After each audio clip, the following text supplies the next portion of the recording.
আসসালামু আলাইকুম। ক্যাপসিকাম সারা বছর কীভাবে সংরক্ষণ করে রেখে খাওয়া যায় সেটা আজকে শেয়ার করব আপনাদের সাথে। কম বেশি সারা বছরই ক্যাপসিকাম পাওয়া যায়, তবে অফ সিজনে এর দাম অনেক বেশি থাকে।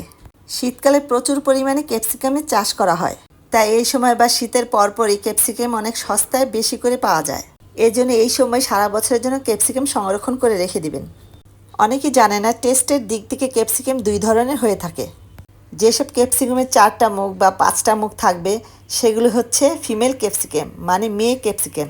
ফিমেল ক্যাপসিকামের ঝাঁজ ও ঘ্রাণ দুইটাই একটু কম থাকে, তাই 4-5 মুখওয়ালা ক্যাপসিকাম কাঁচা বা সালাদ খেতে ভালো লাগে। আর যেসব ক্যাপসিকামের 3টা মুখ থাকে সেগুলোকে মেল ক্যাপসিকাম বা ছেলে ক্যাপসিকাম বলে। মেল ক্যাপসিকামে ঝাঁজ ও ঘ্রাণ দুইটাই বেশি থাকে। মেল ক্যাপসিকাম ঝাঁঝালো হওয়ার কারণে এটা রান্নায় ব্যবহার করতে হয়। আমি আজকে সংরক্ষণ করার জন্য এখানে 3 কেজি ক্যাপসিকাম কিনে এনেছি।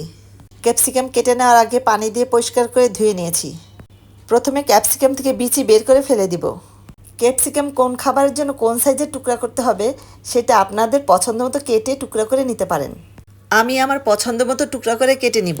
কিছুদিন আগেও 2 কেজি ক্যাপসিকাম সংরক্ষণ করে ডিপ ফ্রিজে রেখে দিয়েছিলাম। আমি এখানে কিছু ক্যাপসিকাম ছোট ছোট কিউব করে কেটে নিয়েছি, আবার কিছু ক্যাপসিকাম চিকন লম্বা করে কেটে নিয়েছি, আবার কিছু ক্যাপসিকাম গোল গোল পাতলা করেও কেটে নিয়েছি। যার যার পছন্দ মতো সাইজ করে কেটে নিলে হবে। আমি ক্যাপসিকামগুলোকে 2টা পদ্ধতিতে সংরক্ষণ করে রেখে বিভিন্ন খাবার তৈরিতে ব্যবহার করব। এখন চুলায় একটা কড়াই বসিয়ে দিয়ে ক্যাপসিকাম অনুযায়ী পরিমাণ মতো তেল দিয়ে দিলাম। কড়াই সব জায়গায় যেন তেল লেগে থাকে সেজন্য হাত দিয়ে কড়াইটাকে ঘুরিয়ে ঘুরিয়ে দিলাম। তেলটাকে ভালো করে গরম করে নিব। ঠান্ডা কড়াইতে কিন্তু ক্যাপসিকাম দেওয়া যাবে না। 1 কেজি ক্যাপসিকামের জন্য হাফ চা চামচ লবণ দিয়ে দিলাম। সংরক্ষণের জন্য কিউব সাইজ করে 1 কেজি ক্যাপসিকাম কেটে নিয়েছি। পরিমাণে 1 কেজির বেশি ক্যাপসিকাম একসাথে ভাজবেন না, বরং 1 কেজির চেয়ে কম হলে ভাজাটা আরও সুন্দর হবে।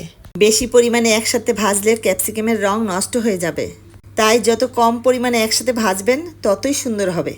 ক্যাপসিকাম ভাজার সময় চুলার আগুন একদম হাই হিটে রেখে ক্যাপসিকাম ভাজতে হবে, কারণ ভাজার সময় ক্যাপসিকাম থেকে সামান্য পানি বের হবে, তাই চুলার আগুন কমানো যাবে না, একদম হাই হিটেই ভাজতে হবে।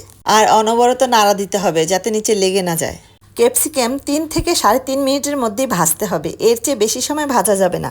বেশি সময় নিয়ে ভাজলে রং নষ্ট হয়ে যাবে আর বেশি সিদ্ধ হয়ে যাবে।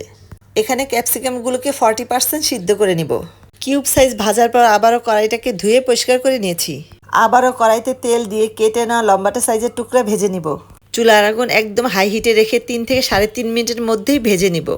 এরপর ভেজে নেওয়া ক্যাপসিকাম যখন সম্পূর্ণ ঠান্ডা হয়ে যাবে তখন জিপার সিস্টেম ব্যাগ অথবা পলিথিন অথবা ঢাকনা সহ বক্সে রেখে ডিপ ফ্রিজে রেখে দিবেন।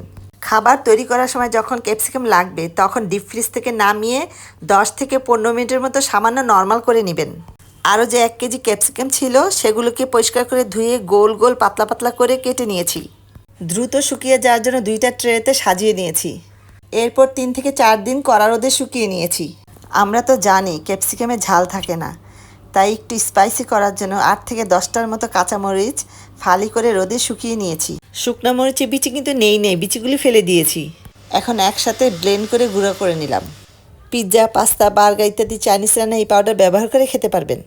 এভাবেই ক্যাপসিকাম শুকিয়ে গুঁড়া করে একটা কাচের জারে সংরক্ষণ করে রেখে দিলে বাহিরেই 4 মাসের মতো ভালো থাকবে, আর ফ্রিজের নর্মাল চেম্বারে রেখে সারা বছর খেতে পারবেন।